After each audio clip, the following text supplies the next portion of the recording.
हाय, माझं नाव Sameer. Indian Institute of Technology IIT मुंबईचा कम्प्युटर सायन्सचा पदवीधर. फेब्रुवारी 2012ची गोष्ट आहे. इंजिनिअरिंगचं शेवटचं वर्ष आणि शेवटचं सेमिस्टर. आमचा 10-12 मित्रमैत्रिणींचा ग्रुप होता. सगळ्यांची चांगल्या कंपनीजमध्ये प्लेसमेंट झालेली. क्लासरूम लेक्चर्स संपून फक्त प्रोजेक्ट वर्क चालू होतं आणि इंजिनिअरिंग लाईफचे शेवटचे काही दिवस आम्ही एन्जॉय करत होतो. 550-600 एकर्सवर पसरलेला IIT मुंबईचा कॅम्पस. एक लहान शहरच. चारी बाजूला हिरव्यागार झाडांनी वेढलेलं आणि मध्ये एक छोटंसं तलाव असलेलं. Hostel, mess, academic buildings, department buildings, sports area, activity centre आणि बऱ्याच काही गोष्टींनी सजलेल्या IIT मुंबईच्या कॅम्पसमध्ये 4 वर्षे कधी संपले ते कळलंच नाही. भरपूर काही शिकायला मिळालं. जेवढे कष्ट या कॅम्पसमध्ये येण्यासाठी घेतले होते त्यापेक्षा जास्ती खूप काही या कॉलेजने दिलं. मुला-मुलींचं हॉस्टेल जवळजवळच होतं. एके दिवशी रात्रीचं जेवण झाल्यानंतर आम्ही मित्रमैत्रिणी हॉस्टेलच्या बागेमध्ये बसलो होतो. शेवटचे काही दिवस राहिले. एक लास्ट ट्रिप करूयात ना, अक्षितने सगळ्यांपुढे प्रस्ताव ठेवला. चांगली आयडिया आहे. दरवेळी गोवा ट्रिप प्लॅन होता राहिली आपली, मी म्हणालो. अरे, दरवेळी सारखं यावेळी व्हायला नाही पाहिजे यार. आपण ठरवतो आणि नेमकं काही ना काही मध्ये येऊन आपली ट्रिप कॅन्सल होते. यावेळी आपण जाऊयात म्हणजे जाऊयात, सत्यम बोलला. हो खरंच, यावेळी नक्की जायचं. आता सगळेजण आहोत इथे तर करूयात प्लॅन, राखी म्हणाली. चला तर मग करूयात प्लॅन. मी आणि राखी बुकिंगचं बघतो. तिथे काय काय ऍक्टिव्हिटीज आहेत हे समीर आणि राज तुम्ही बघून घ्या, प्रिया बोलली. आणि गोव्याचं नाव ऐकल्यावर सगळेजण इतके एक्सायटेड झाले की 2 दिवसात सगळं प्लॅन, बुकिंग्स आणि पॅकिंग पण करून झाली. आणि तिसऱ्या दिवशी आम्ही गोव्यामध्ये होतो. 3-4 वर्षे कधी योग जुळून आला नव्हता, पण यावेळी मात्र सगळे ग्रह एकत्र आले आणि आमचा प्लॅन यशस्वी झाला. 12 फेब्रुवारीला आम्ही गोव्यात पोहोचलो. गोव्यात 2 दिवस सगळी पर्यटन स्थळे आणि समुद्रकिनारे बघायचा प्लॅन होता. सगळं बघून झाल्यावर 14 फेब्रुवारीला आराम करायचं ठरवलं होतं. त्या दिवशी सगळ्यांनी आपापल्या आवडीच्या ऍक्टिव्हिटीज करायचं ठरवलेलं. काहींनी समुद्र किनाऱ्यावर निवांत वेळ घालवला. 14 फेब्रुवारीचा तो दिवस. माझ्या आणि प्रियाच्या रिलेशनशिपला त्या दिवशी 2 वर्षे पूर्ण झाली होती. 2 वर्षांपूर्वी याच दिवशी मी प्रियाला प्रपोज केलं होतं. तिला भेटलो होतो तो दिवस मला आजही लख्ख आठवतो. इंजिनिअरिंगच्या पहिल्या दिवशीच ऑडिटोरियम शोधताना गोंधळलेल्या आम्ही दोघे एकमेकांना भेटलो होतो आणि पहिल्याच क्लासला उशीर होईल म्हणून प्रिया घाबरून गेली होती. तिला धीर देऊन मी ऑडिटोरियम शोधलं होतं.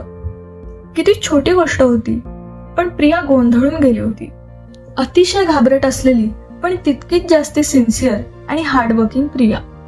आमचा मित्रमैत्रिणींचा चांगला ग्रुप बनला. प्रिया कधी मला आवडायला लागली, आम्ही कधी चांगले मित्र बनलो आणि डेट करू लागलो ते आम्हाला सुद्धा कळलं नाही. आणि जवळपास 1.5 वर्षानंतर मी तिला प्रपोज केलं. खूप चांगला वेळ आम्ही एकत्र घालवला. त्या दिवशीसाठी मी प्रिया आणि माझ्यासाठी एक स्पेशल प्लॅन बनवला होता. चल लवकर, तुला एका ठिकाणी घेऊन जायचंय. अर्धा तास हॉटेल रूमच्या आरशासमोर थांबून मेकअप करत बसलेल्या प्रियाला मी म्हणालो. लाल ड्रेसमध्ये खरोखरच किती सुंदर दिसत होती ती. मृगनयने, लांब सडक सिल्की केस, कोरलेल्या भुवया, इवलंसं नाक आणि मधाळ ओठ. देवाने तिला बनवताना भरपूर वेळ घेऊन बनवला आहे असं तिच्याकडे बघून कोणालाही वाटलं असतं. मेकअप मधलं तुम्हा मुलांना काही कळत नाही, प्रिया बोलली. आपण आता जिथे जाणार आहोत तिथे गेल्यावर तुझ्या या मेकअपला काही महत्त्व राहणार नाही. माझ्या या वाक्याने प्रिया गोंधळून गेली. गोव्यामध्ये फिरण्यासाठी रेंटवर स्कूटर घेतली होती. वातावरणातील गारवा अजूनही जाणवत होता. आम्ही स्कूटरवर बसलो. प्रिया मला घट्ट पकडून बसली होती. आम्ही त्या ठिकाणी पोहोचलो. फक्त आम्ही दोघेच होतो तिथे. समुद्रापासून 50-60 फूट उंचीवर असलेल्या पठारावर आम्ही होतो. त्या पठाराच्या कठड्यावर आम्ही आलो. खाली समुद्र आणि त्यापासून जवळपास 50-70 मीटरवर असलेला समुद्र किनारा. आपण इथे काय करतोय? चल खाली जाऊया, किनाऱ्यावर बसूयात, शेजारून जाणाऱ्या पायवाटेकडे हात दाखवून प्रिया म्हणाली. आपण इथे बसायला आलो नाहीये, इथून आपण खाली उडी मारणार आहोत, प्रियाला मध्येच थांबवून मी बोललो. वेडा आहेस का समीर? मी काही उडी मारणार नाहीये. तुला मारायची असेल तर मार तू, चालले मी असा विचित्र का वागतोय या विचाराने ती थोडी चिडली. आपण दोघी पण उडी मारणार आहोत, ठरलंय माझं. प्रिया, तू म्हणाली होतीस की तुला उंचीची भीती वाटते. उंचावर गेलं की तुला गरगरायला होतं. तुझी हीच भीती मला घालवायची. अरे पण हा वेडेपणा वाटतोय मला. काही झालं तर काय करणार? आधीच इथे कोणी सुद्धा नाहीये. मला भीती वाटते समीर. नेहमी सारखं घाबरलेल्या आवाजात प्रिया म्हणाली. आपण उंचावर असलो तरी खाली असलेला समुद्र जास्त खोल नाहीये आणि तुला फक्त उंचीची भीती वाटते म्हणून मी तुला इथे घेऊन आलो नाहीये. इथून उडी मारणं हे फक्त एक निमित्त आहे. तुझ्या मनामध्ये नेहमी भीतीची जी भावना तुला बाकी वेळा सुद्धा असते ती मला मिटवायची आहे. तुझ्यासाठी नाही पण माझ्यासाठी. एकदा तरी करून पहा.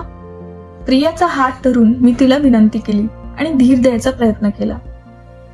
माझ्या या हट्टापुढे तिचे काहीच चालले नाही.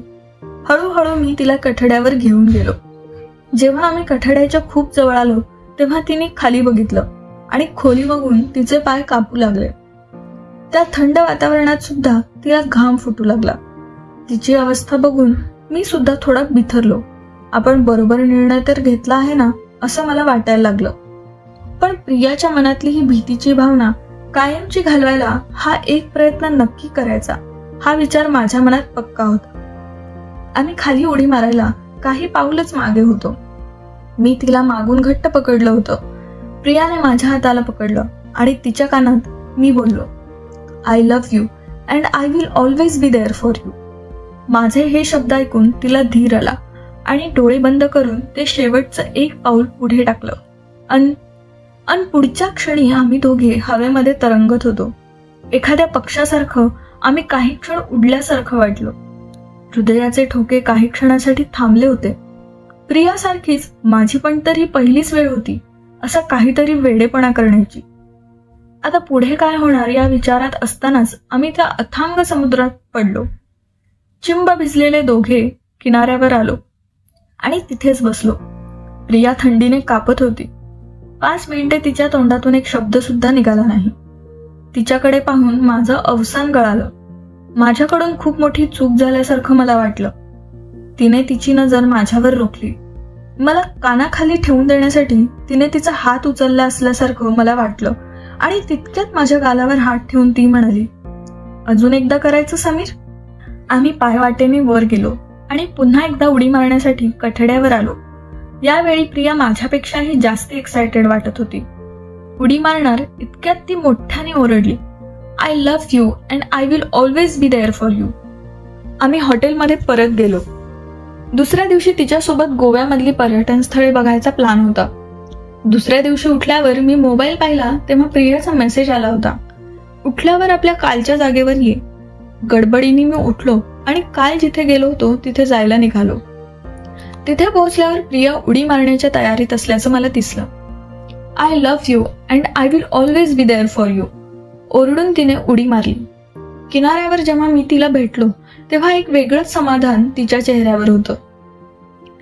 जेव्हा आपण पहिल्या वेळी उडी मारणार होतो तेव्हा मला वाटलं समुद्रात बुडून मरेल मी, पण तुझ्या शब्दांनी मला धीर दिला. I will always be there for you. कुठल्याही संकटात अडचणीत असेल तर तू माझ्यासोबत आहेस. कितीही अवघड प्रसंगापासून तू मला बाहेर काढशील असा विश्वास. उडी मारल्यानंतर काही क्षणासाठी हवेत असताना वाटलं किनाऱ्याला जाऊ शकेल का मी, पण जेव्हा आपण पाण्यात बुडून किनाऱ्यावर आलो तेव्हा जाणवलं की किती सोप्या आणि लहान असतात गोष्टी. आपणच त्यांना मोठ्या आणि अवघड बनवतो. मी आयुष्यात खूप लहान लहान गोष्टींचं टेन्शन घेतलं, पण इथे मिळालेल्या अनुभवानंतर मी गोष्टींना वेगळ्या आणि व्यवस्थित प्रकारे हँडल करेल. Thanks to you Sameer. तिचं बोलणं ऐकून मला भरून आलं. फक्त उंचीची भीती घालवण्यासाठी केलेला हा प्रयोग प्रियावर किती मोठा प्रभाव टाकून गेला. आज या गोष्टीला 6 वर्षे पूर्ण झाली. मी त्याच ठिकाणी आलो आहे जिथून आम्ही दोघांनी उडी टाकली होती. मे महिन्याची ती कडक दुपार. समुद्र सुद्धा फिका वाटतोय. हवेमध्ये तो आपलेपणा वाटत नाहीये जो 6 वर्षांपूर्वी वाटत होता. ती आज माझ्यासोबत नाहीये. 2 वर्षांपूर्वी तिचं लग्न झालं. US मध्ये असतो तिचा नवरा. कालच फेसबुकवर तिने तिच्या नवऱ्यासोबत अलास्का येथून स्काय डायव्हिंग करतानाचा फोटो टाकला होता आणि खाली हॅशटॅग होतं, I love you and I will always be there for you. मी तिची भीती घालवून तिला आयुष्यात इतकं निर्भीड बनवलं की मला सोडून जायला सुद्धा तिला काही वाटलं नाही. तू माझ्यासाठी योग्य नाहीयेस, मी बेटर डिझर्व करते, हे निर्भीडपणे जेव्हा ती माझ्या डोळ्यात डोळे घालून बोलली तेव्हा मला ती गोव्यामध्ये त्या दिवशी पहिल्यांदा उडी मारल्यावर जशी दिसली होती तशीच दिसली. ती प्रॅक्टिकल आणि मी मात्र इमोशनल. जेव्हा तिच्या लग्नाबद्दल समजलं तेव्हा फार विचित्र वाटलं होतं.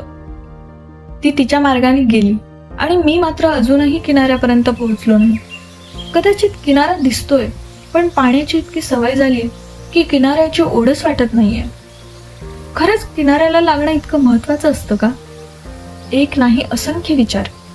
तिच्यासोबत घालवलेल्या आठवणी विसरण्यासाठी आज मी आणखी एकदा इथेच उडी मारण्यासाठी आलोय.